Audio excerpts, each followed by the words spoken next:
যে বাধা দেবে আমি দেখবো না যে তুমি আমার দল করে নিয়ে যাবে, আমি ধরে নিয়ে চলে যাবো। আমার অর্ডার, দ্যাটস অল। আমি কাজ করব, আমার কাজ হবে। কেউ যদি কালকে বাস উঠাও, তোমাকে আমি ধরে নিয়ে যাবো। কথা বুঝতে পারছো তুমি আমার কথা?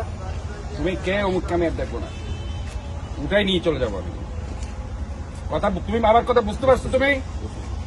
ওকে।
পরে শ্রদ্ধা জানাতে বিএনপির প্রতিষ্ঠাতা ও শহীদ প্রেসিডেন্ট জিয়াউর রহমানের মাজারে যান ডাক্তার শাহাদাত।